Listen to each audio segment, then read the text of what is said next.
I'll just flick over to Neil now, and he can talk about the scene in terms of what evaluation looks like from a theoretical standpoint. On the question of evaluation, let me just say that on this particular slide, which you will have access to on your USBs, on this particular slide, you'll see that there are distinctive points of polarity between evaluation and research. Evaluation, by and large, is about providing evidence that assists leaders working with their people in their locations to make judgments about what ought to be done to confirm practice, what ought to be done to change practice, improve practice. So evaluation is about the provision of evidence on which decisions are to be made. That's completely different from the academic task of researchers who really try to investigate a matter in order to document it to the point of understanding it better.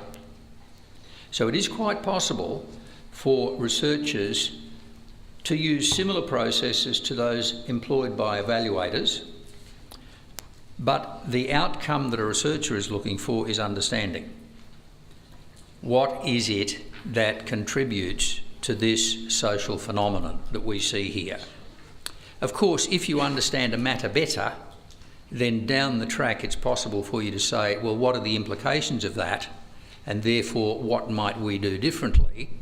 But by and large, the researcher is not interested immediately in the implication. The researcher is more interested in the understanding. Does that make sense? So people who are in practice, like you, really sometimes find yourself in the middle. And the AR in the middle of that slide is the process known as action research. So in other words, it is likely that you will be developing some better understanding of some aspects of children's capacity with phonological awareness or their capacities with comprehension. You'll develop some better understanding of that.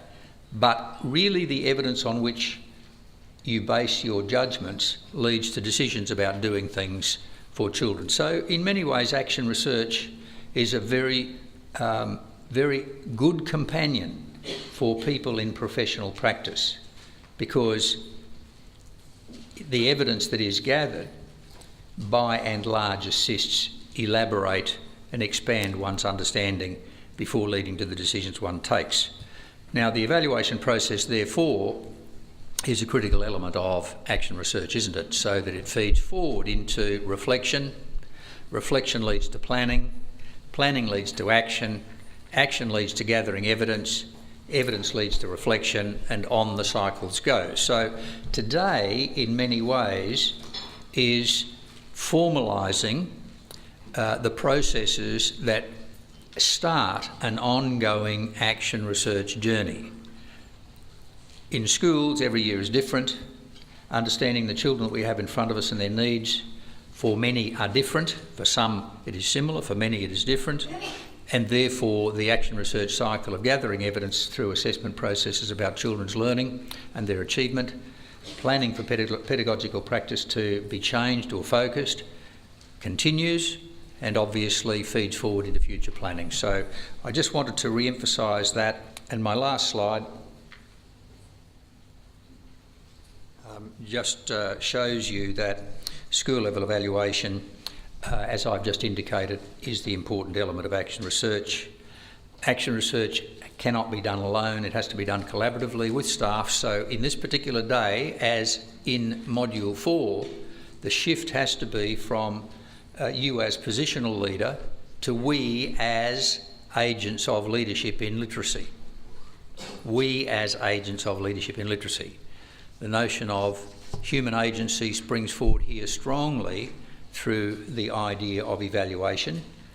But what you'll see here is that it also picks up the idea that when there is collective activity, the notion of shared accountability becomes part and parcel of the action research process or the evaluation process.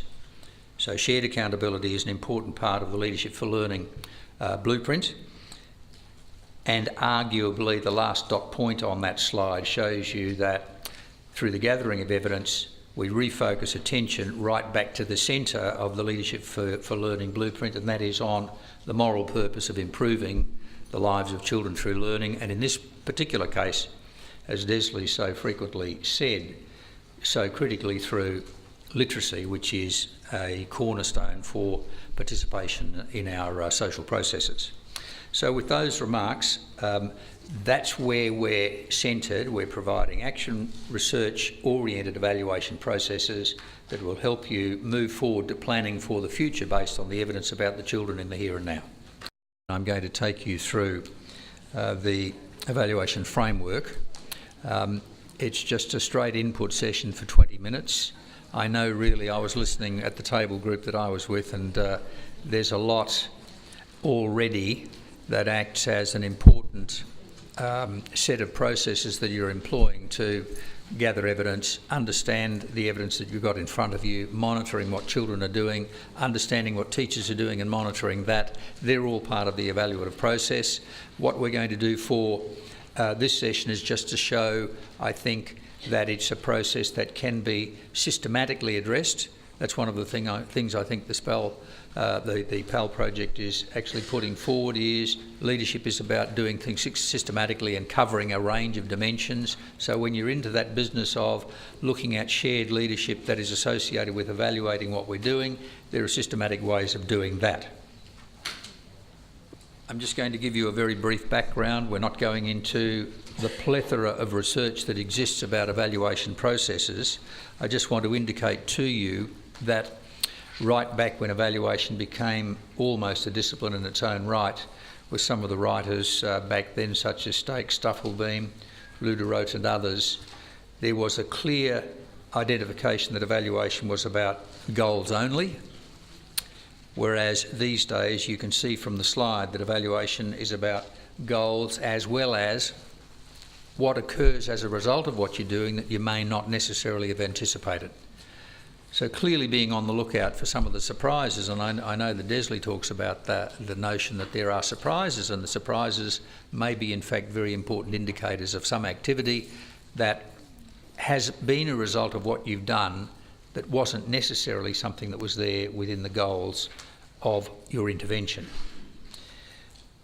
You'll see here also that under old models of evaluation running through until around about the 1980s, it was outsiders examining things that were done in schools by insiders. Now that was picked up in the 90s and in the early 2000s, particularly in the United Kingdom, where outsiders under the auspices of an external inspection agency, namely Ofsted, just did evaluations to schools and reported on schools as either schools that were performing well across a range of dimensions or schools that were failing.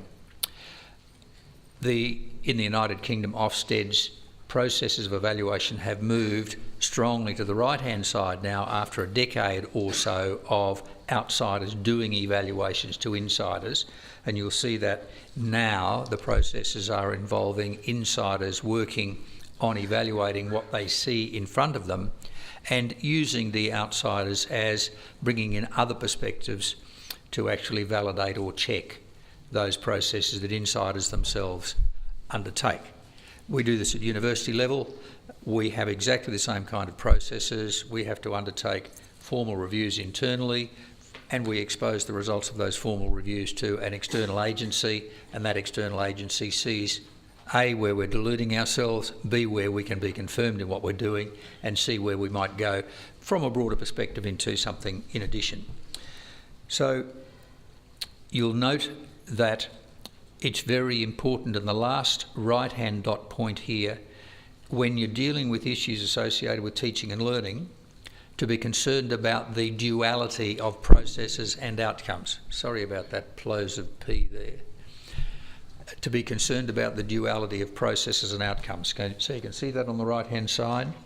It's not just about documenting the achievement that children reach, it's about understanding how they were supported in achieving that, because the evaluation processes of those tactics, those strategies, those teaching practices, to understand how they make a contribution is an important part of the evaluation process these days.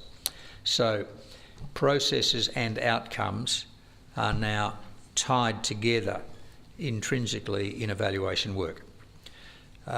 Inside your module booklet, you'll find some references to a range of authors from which this material has been derived. I couldn't recommend a book more highly than the book by John Macbeth and Archie McGlynn out of Scotland on school level evaluation processes. If you wanted to look at the evaluation of children's achievement, you wanted to look at the evaluation of teaching and learning, and you want to look at the evaluation of leadership practices as an activity in the school amongst colleagues, that's a really interesting book because it's got chapters on just those very matters that I've identified. It's there in the reference list.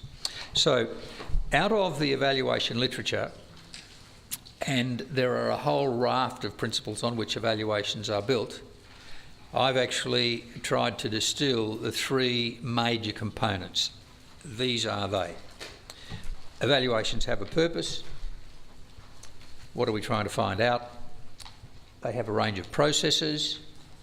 What are the data gathering processes we're going to employ? And Deslea will be saying something about those because we're about gathering data about children's achievement and their learning in literacy, and in this case particularly in reading. And the last thing, of course, going back to the original continuum I showed you this morning, it's about using the data to make decisions. And in school level evaluations, it's decisions about what practices should be affirmed or confirmed, because there's a very important it's a very important mechanism to reinforce what is working well here in the school, where satisfactions are derived, where achievements for teachers and children are notable and able to be celebrated. So confirmation or affirmation is an important outcome of evaluation. And there are decisions that would result from that. Oh, we can affirm something that is occurring in the lower school. Would we actually want to take this a little further and transition the idea that is contained in these strategies and outcomes further up the school, and vice versa? So the other element that comes out of the use component of this three-part process of evaluation is what should be recommended. And that is, should we be doing certain things differently? What changes in practice would we make in order to try to lift achievement in areas where the evaluation data shows us that it is important to do so? So the purpose of the evaluation must be clear. You need to employ a range of processes that's going to give you the evidence on which to get useful decision making to produce commendations or recommendations. So it's a very simple cycle. And right at the outset this morning, I said that the evaluative process that you employ there, if you're thinking about yourself as a leader of ongoing action research in the school, that evaluative process gives you the opportunity to reflect on the data, move forward into planning for new action, so that at the table group that I was at, one of the issues that arose was sustainability of any gains that you're making, knowing that school next year is different from this year. Children are different, some children are different coming into your school. So that notion of planning forward from the evaluation this year leads into doing things differently or confirming intervention practices that you have for the following year. So let me then just take you through a couple of additional elements here. With respect to the PALL project, we're looking at two primary purposes. So I'm now on that first circle, purposes. You with me? There are two primary purposes for you to systematically, as leaders, think about leading the evaluation in your school. The first of those is to find out about changes in the teaching and learning experiences in which children are engaging and their effects. And the second of those, to ascertain if there are any changes being seen in children's achievement. Do you do them in that order? Not necessarily. You might actually look at the purpose number two, have there been any changes being seen in children's achievement, and then trying to go back and ask if there are any observable changes in teaching practices and learning experiences for children. But clearly the two are directly related. The press across the globe is to concentrate on number two. to actually document achievement, constantly lift achievement, constantly try to improve school standing, national standing, and in a sense you can be forgiven for feeling that you're working only for the state and not for the child, right? But it's about the child, isn't it? So it's a very interesting set of potential conflicts here. I reviewed a book outline yesterday for colleagues in all of the Scandinavian countries. I thought it was very interesting. They are concerned, these colleagues, in Norway, Sweden, Finland, Iceland and Denmark, about the notion of the loss of the school for all, because the processes of achievement testing are taking Nordic attention to some extent, at least with some early indicators, they argue, away from all of the other dimensions that have provided rich learning experiences for Scandinavian children.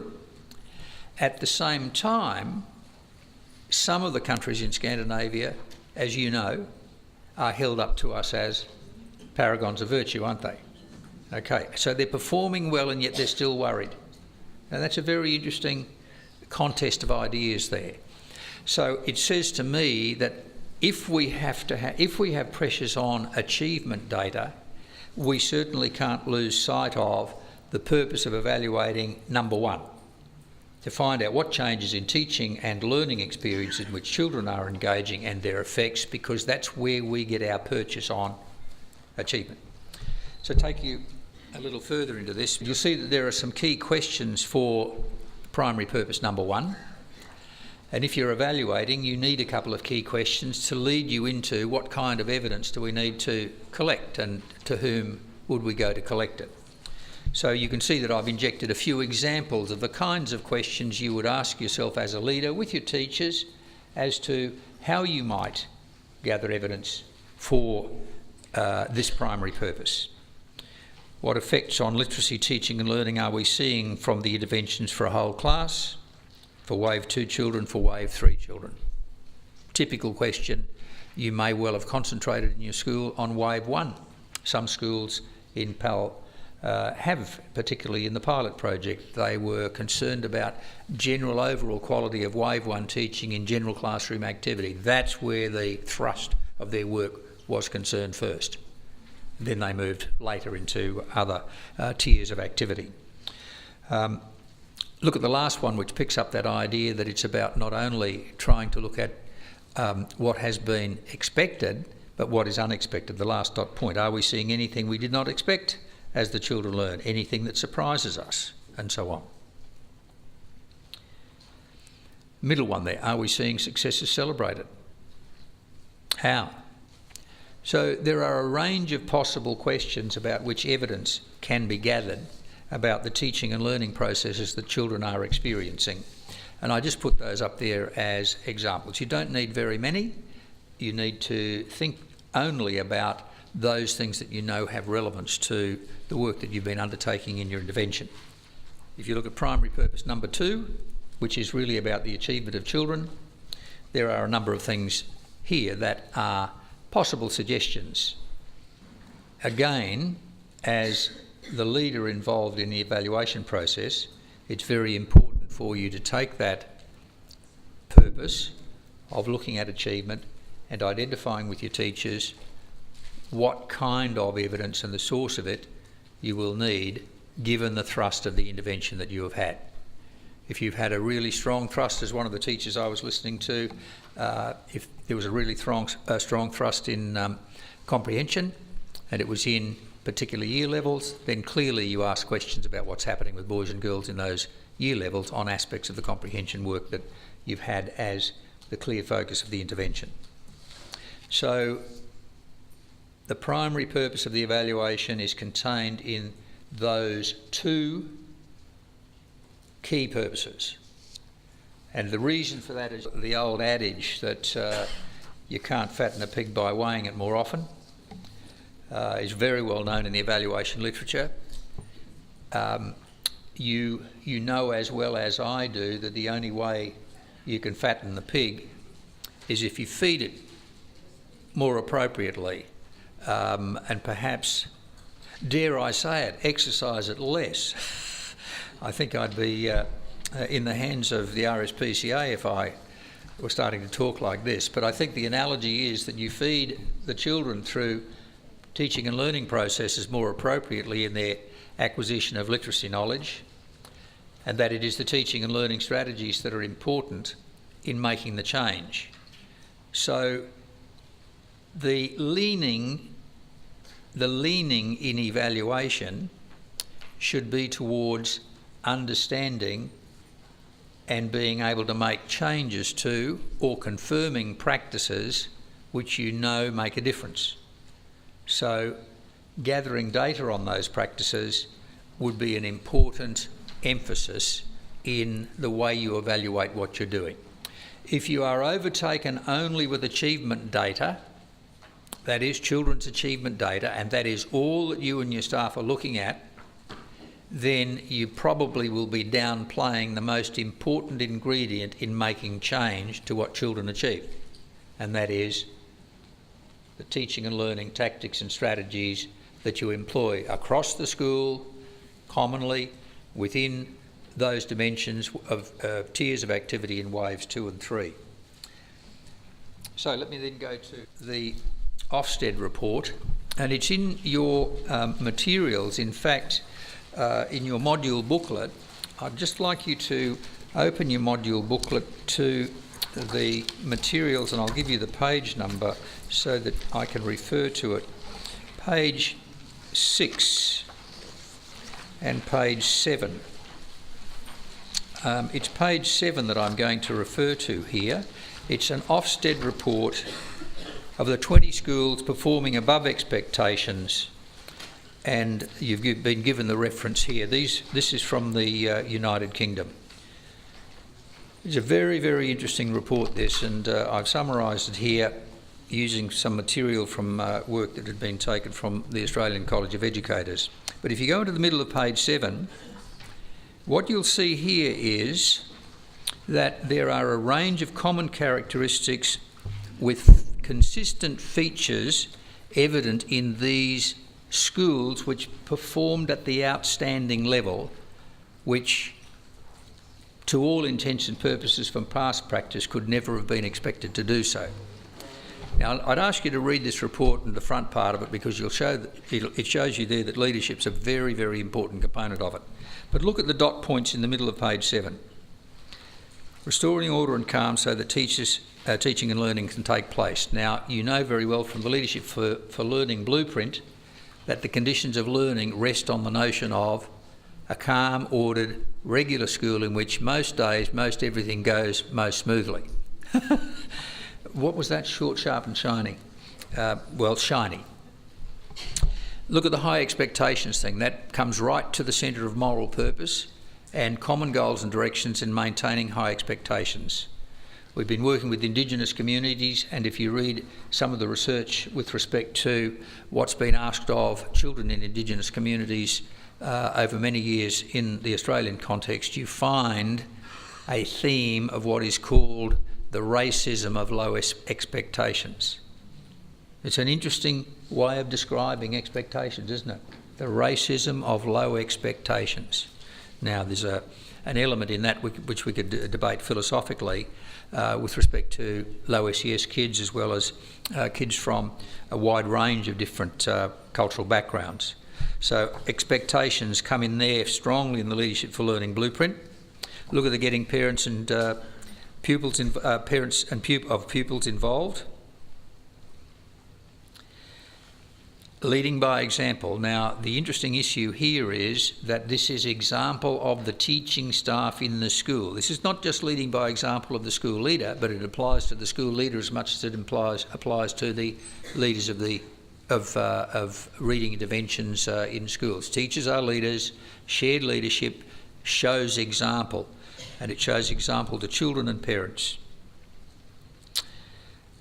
Second last dot point refers to the way in which leadership and structures within the school to support those processes are enacted by those responsible for them. So it's organising things, and the person who's got the capacity to organise things is the school principal, and the school principal being the person with positional authority to do so. And look at the last dot point there from this particular report. Fits in very strongly with the notion that principals need to lead evaluation of their interventions in order to plan forward from them. I'd recommend that summary. I'd recommend the full report to you. It is a fascinating report on 20 schools, and I think you'll see that it reinforces much of the research literature on which the PALL project has been based. So that leads me very strongly into the notion that that Ofsted report reinforces the fact that there are a range of other influences on what occurs in your intervention. And as a leader of a school, therefore there would be another range of purposes that your evaluation might focus on gathering evidence for. So there are some secondary purposes, and these secondary purposes are derived from the dimensions of the Leadership for Literacy Learning Framework, the blueprint. All of those dimensions are dimensions in which good leaders take action to support learning. Every one of them research-based actions to support learning. So if you've got an intervention in place on phonological awareness and you go around the Leadership for Learning blueprint, clearly you can ask yourself, have we had any effects in our professional development with teachers engaging in explicit teaching associated with this element of the Big Six? So professional learning is an important component for a school leader to know and understand whether or not what you've been doing has had some effect on teachers and is carried through into classroom practice. So it becomes possibly an evaluation question that you may wish to gather some evidence on. So there would be a number of secondary purposes that you could serve in your evaluation apart from those two central elements concentrating on the children's achievement and teaching and learning. And there they are. How important in the implementation of the interventions are strategies for the professional learning of teachers. Now we know from the research that they're critical, don't we? We know that if you're going to take any action to change practices, as a leader, you engage in that with staff. Vivian Robertson, people walk down in front of her now, hallelujah Vivian. There may be some conditions of learning that you need to gather some evidence about in terms of, have we made some structural changes and are these structural changes having an effect? What's the good side of them? What's the downside of them? So there may be, for you as a leader, a need for knowledge about those conditions that have surrounded learning. That's if it's figured prominently in your intervention.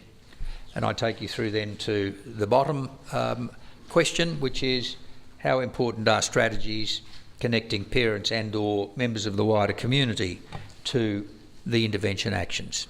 Some of the schools in the original PALL project, very small number of schools in the original PALL project, had explicit focus on making stronger connections between parents over aspects of the reading program in different parts of the school. You would, as a leader and as teachers in the school concerned about that strategy and its influence, you may say, we would want to gather some evidence of that. So you would find that overall in your evaluation, the primary purpose is to understand what's occurring in children's achievement and the teaching and learning processes that contribute to them. But you may wish on the other side of the ledger as a school leader to know and understand what are some of the effects of important influences on that achievement and learning that come from other elements or dimensions of the Leadership for Learning blueprint. Does that make sense? One side, learning and achievement. Over here, other conditions that may contribute to that learning and achievement if you have planned them in your intervention. You don't go and gather data about stuff that's not there intended. You clearly gather information about what you have intended, the clear things that you've tried to do. So that gives you, if you like, an overall introduction to getting started on evaluation by having clear purposes. Clearly the next thing is to move into the kind of evidence that you would want to focus on, how you might get it on aspects of reading and the Big Six, and Deslea is going to take you into that after morning tea.